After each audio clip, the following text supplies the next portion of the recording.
Good evening.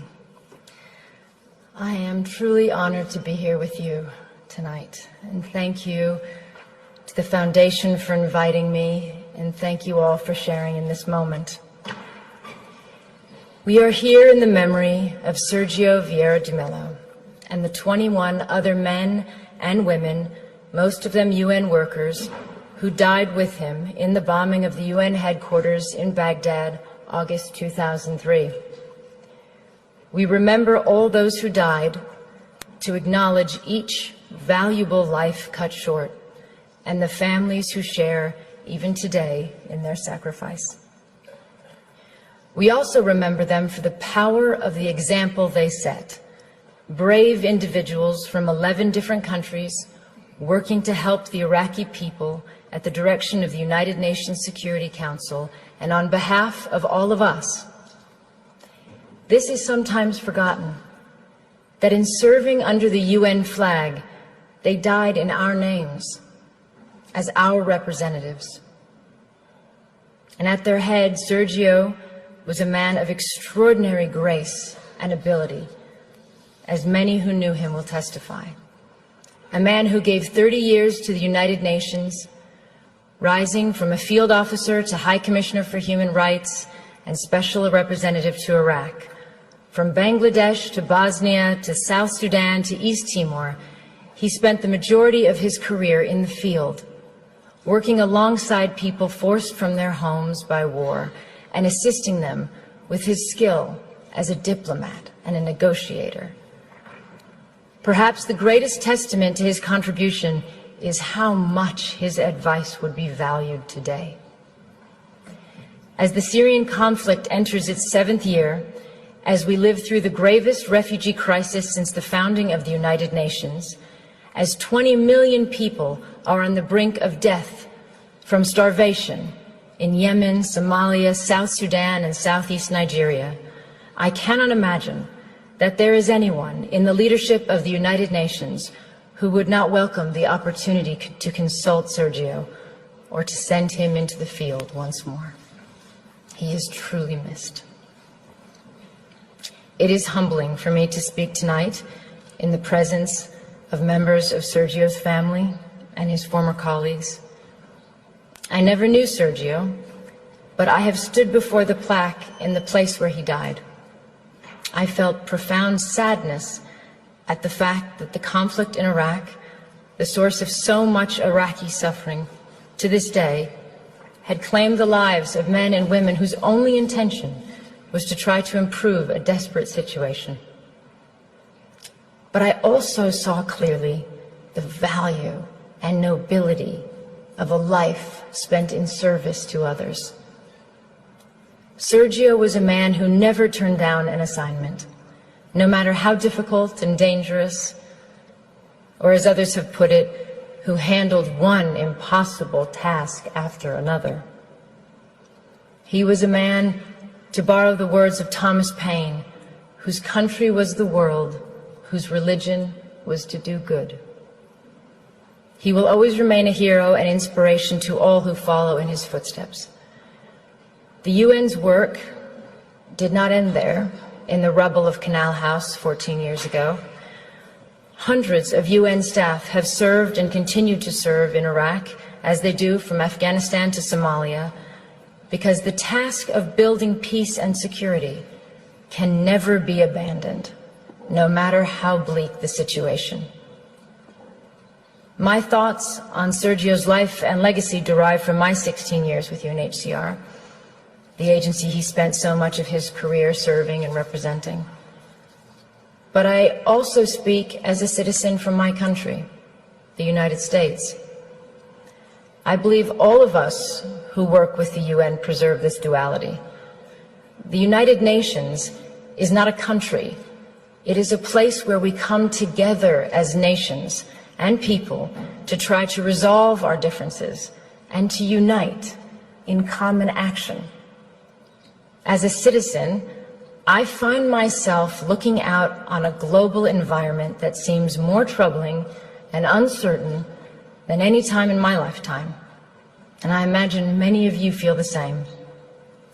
We are grappling with a level of conflict and insecurity that seems to exceed our will and capabilities, with more refugees than ever before, with new wars erupting on top of existing conflicts, some already lasting decades.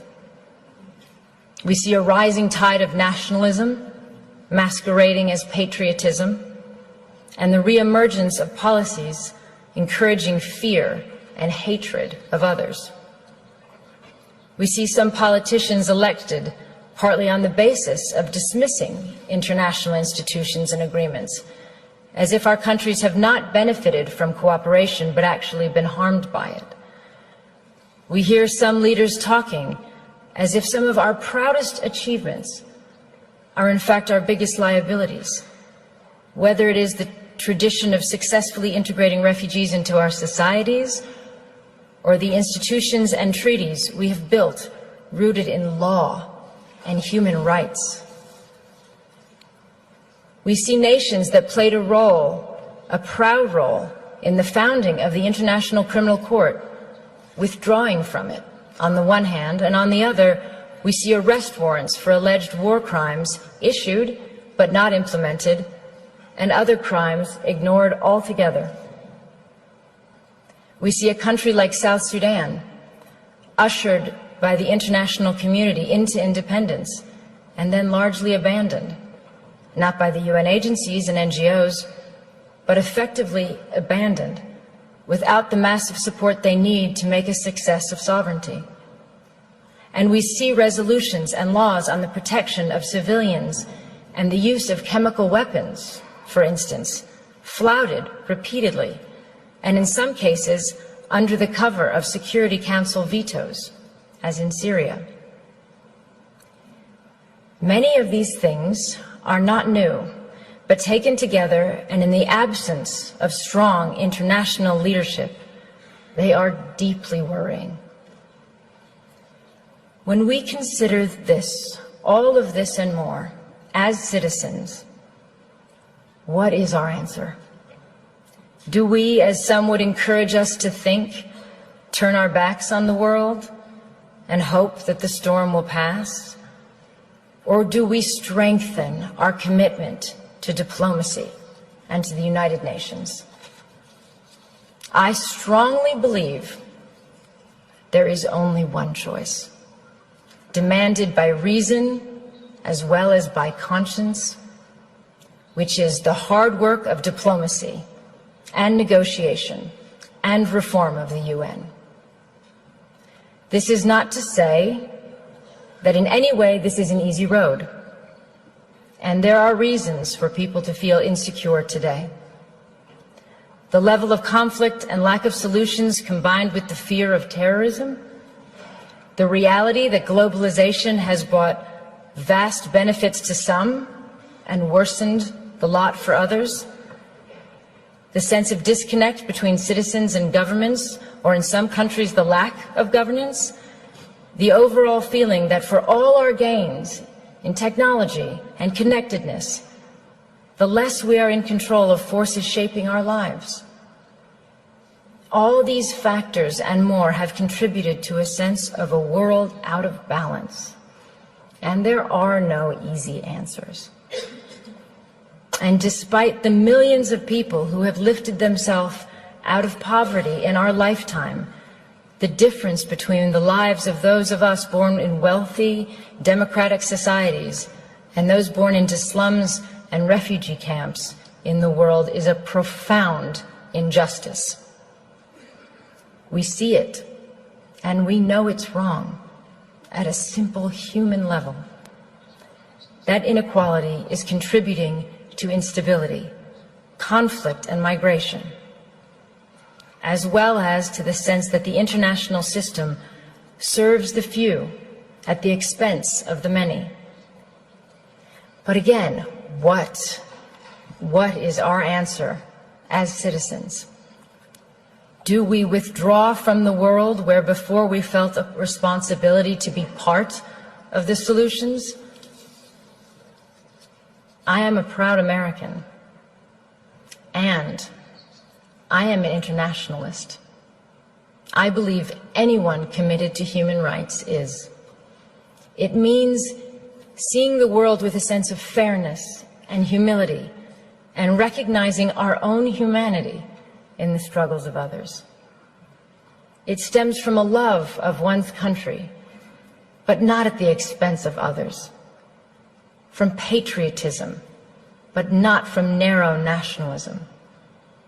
It includes the view that success isn't being greater than others, but finding your place in a world where others succeed too.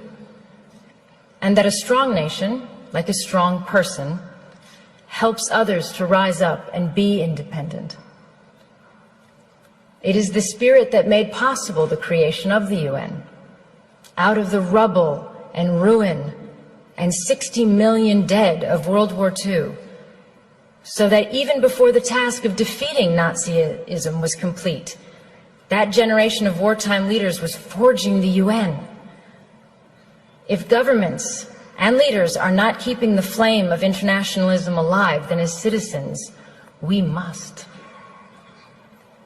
The challenge is how to restore that sense of balance and hopefulness in our countries, while not sacrificing all we have learned about the value and necessity of internationalism. Because a world in which we turn our back on our global responsibilities will be a world that produces greater insecurity, violence, and danger for us and for our children. This is not a clash between idealism and realism. It is the recognition that there is no shortcut to peace and security, no substitute for the long, painstaking effort to end conflicts, expand human rights, and strengthen the rule of law. We have to challenge the idea that the strongest leaders are those willing to dismiss human rights on the grounds of national interests. The strongest leaders are those who are capable of doing both. Having strong values and the will to act upon them doesn't weaken our borders or our militaries. It is their essential foundation. And none of this is to say that the UN is perfect, because of course we know it is not. I have never met a field officer who has not railed against the shortcomings, as I imagine Sergio did in his darkest moments. And he, like all of us, wanted a UN that was more decisive, less bureaucratic, and that lived up to its standards. But he never said it was pointless, and he never threw in the towel. The UN is an imperfect organization because we are imperfect. It is not separate from us. Our decisions, particularly those made by the Security Council, have played a part in creating the landscape that we are dealing with today. We should always remember why the UN was formed and what it is for, and take that responsibility very seriously. We have to recognize the damage we do when we undermine the UN or use it selectively or not at all, or when we rely on aid to do the job of diplomacy, or give the UN impossible tasks and then underfund it. For example, today, there is not a single humanitarian appeal anywhere in the world that is funded even by half of what is required. In fact, worse than that, appeals for countries on the brink of famine today are 17%, 7%, 5% funded, for example. And of course, emergency aid is not the long-term answer. No one prefers that kind of aid, not citizens of donor countries, not governments, not refugees. They do not want to be independent. It would be far better to be able to invest all of our funds in infrastructure and schools and trade and enterprises. But let's be clear, emergency aid has to continue because many states cannot or will not protect the rights of citizens around the world. It is what we spend in countries where we have no diplomacy or our diplomacy is not working. And until we do better at preventing and reducing conflict, we are doomed to be in a cycle of having to help feed or shelter people when societies collapse. As another legendary UN leader who was also killed in the line of duty, Dag Hammarskjöld, said, "Everything will be all right." You know when? When people, just people, stop thinking of the United Nations as a weird Picasso abstraction and see it as a drawing they make themselves. The UN can only change if governments change their policies, and if we, as citizens, ask governments to do that. It is moving if you think about it. We are the future generations envisioned in the UN Charter. When our grandparents resolved to spare future generations the scourge of war, as written, they were thinking of us. But as well as dreaming for our safety, they also left us a responsibility. President Roosevelt, addressing the U.S. Congress in January 1945, 6 months before the end of World War II, said this: "In the field of foreign policy, we promise to stand together with the United Nations, not for the war alone, but for the victory for which the war was fought." And he went on, "The firm foundation can be built and will be built, but the continuance and assurance of a living peace in the long run must be the work of the people themselves." So today we have to ask ourselves if we are living up to that mission. They gave us the start. What have we done with it? It is clear to me that we've made huge strides, but our agreements and institutions are only as strong as our will to uphold them. If we do not, for whatever reason, we bequeath a darker, more unstable world to all of those who come after us. It is not for this that previous generations shed blood and worked so hard on behalf of all of us. The memory of those who came before us holds us true to our ideals, resting unchanged in time. They remind us who we are and what we stand for. They give us hope to stay in the fight, as Sergio did until his last breath. 14 years since his death, there is a stronger need than ever before for us to stay true to the ideals and purposes of the United Nations. That is what I hope his memory holds for us today.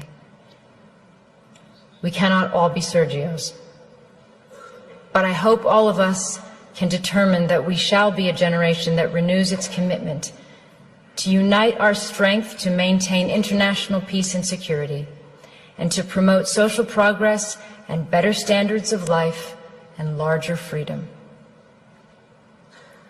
But in the final analysis, if we do not, even if that level of vision eludes us, and we continue to simply manage rather than overcome our generation's challenges, we just have to keep working determinedly, patiently, and you can be certain that as you do, that you follow the example of one of the UN's finest sons, and that to do even a little of his good, to apply ourselves to the work he left unfinished, in whatever way we can, is a worthy task for all of us.